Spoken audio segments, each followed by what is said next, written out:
Echinococcus spp. Taxonomía. Los parásitos del género Echinococcus son los causantes de infecciones en el ser humano. La infección generada por la forma larval o metacéstodo se denomina hidatidosis y las causadas por las formas adultas del parásito, echinococcosis. Es importante recalcar que en el ser humano solo se van a encontrar las formas larvales. Los animales herbívoros en estas parasitosis son hospederos intermediarios al igual que el ser humano, y en ellos se pueden comprometer diferentes órganos, en especial hígado y pulmón. Presentan la morfología clásica de céstoda, pero de menor tamaño, y los huevecillos indistinguibles de los de Taenia spp.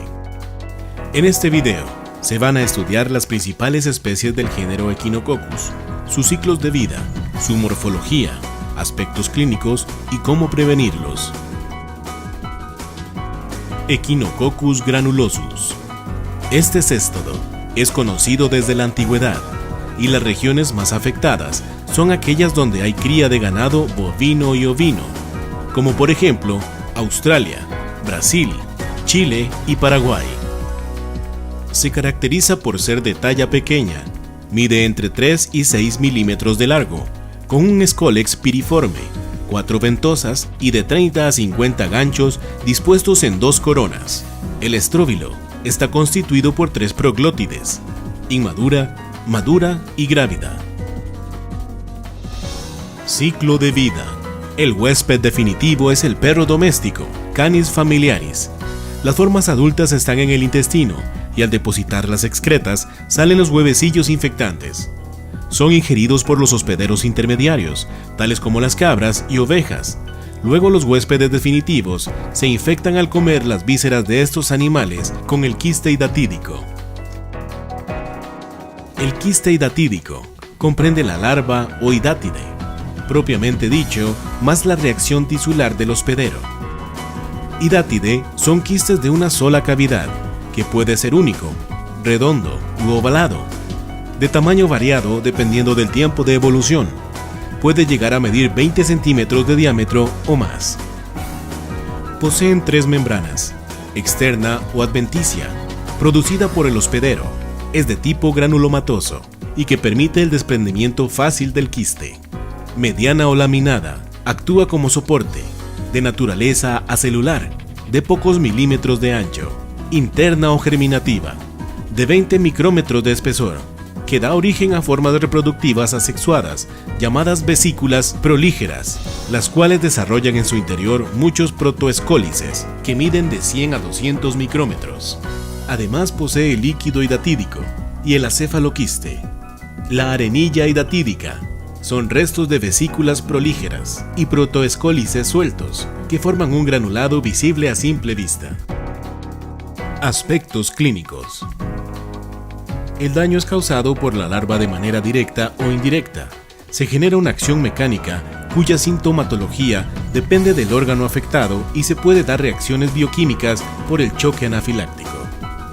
La hidatidosis hepática se da por preferencia en el lóbulo derecho del hígado.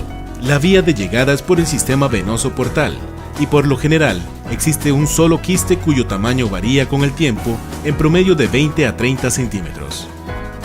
El quiste evoluciona lentamente y con el tiempo se pueden producir complicaciones como hepatomegalia, infección bacteriana y la ruptura del quiste produce urticaria o incluso choque anafiláctico.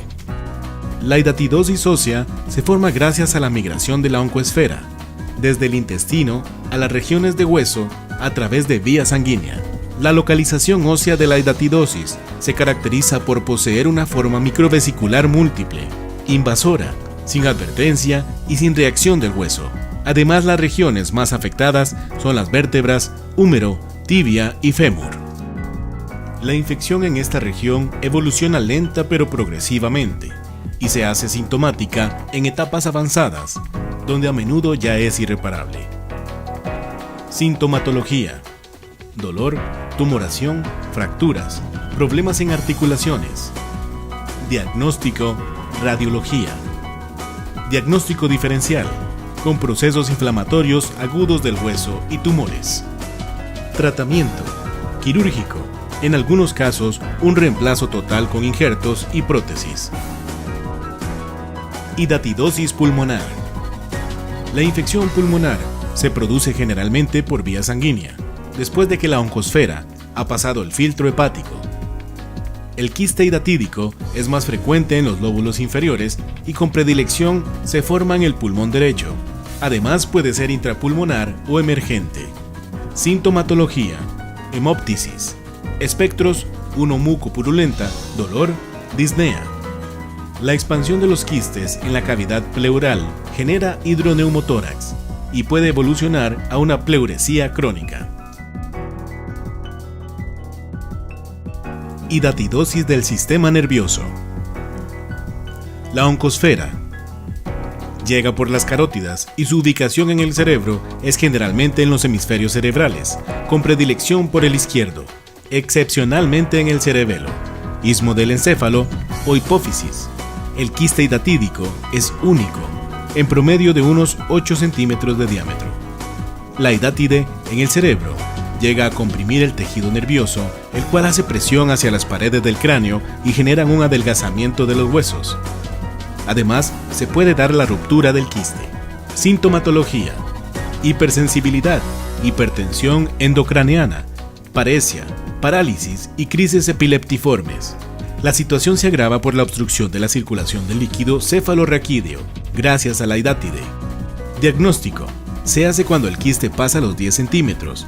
Los pacientes toleran años de dolores, trastornos visuales y alteraciones motoras.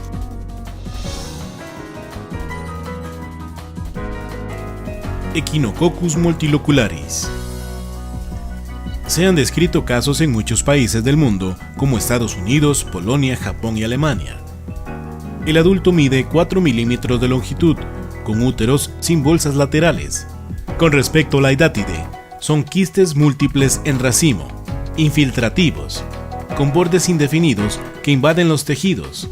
Poseen 2 membranas, una membrana laminada y una interna o germinativa. Carece de membrana externa, pero se observa una reacción compuesta de infiltrado de eosinófilos y otras células inflamatorias. Casi no poseen líquido o no lo tienen del todo. Los parásitos viven dentro de la mucosa intestinal de los hospederos definitivos, los cuales son zorros, coyotes, lobos y perros salvajes. Además pueden también infectar perros domésticos y gatos. El hospedero definitivo libera en sus excretas huevecillos del parásito que pueden contaminar el agua, alimentos, tierra. De ahí pueden ser ingeridos por los roedores o de manera accidental por el ser humano. Los roedores son hospederos intermediarios, en los cuales se da la liberación de la forma larval que posteriormente se va a depositar en el hígado y en la forma crónica en otros órganos. El ciclo se completa cuando estos roedores, con la larva fértil, son ingeridos por los hospederos definitivos. Cuadro clínico. Es una infección letal y en pacientes no tratados la mortalidad ronda el 70%. En el ser humano, el sitio primitivo de infección es el hígado. La enfermedad puede ser asintomática durante muchos años y a la hora de generarse la sintomatología, el enfermo puede presentar dolor en el cuadrante superior derecho del abdomen, hepatomegalia y obstrucción biliar, y por tal, a la hora que se desarrolla el hidátide, se ven comprometidos por su desarrollo el diafragma, tórax y abdomen. El Echinococcus bogelii fue descrito en 1981. El hospedero definitivo es el Speotos venaticus, el cual se encuentra desde Panamá hasta Paraguay. Echinococcus bogelii mide 5 milímetros de longitud. Presenta un róstelo grande, con 28 a 38 ganchos dispuestos en 2 hileras. La hidátide es poliquística y posee 3 membranas.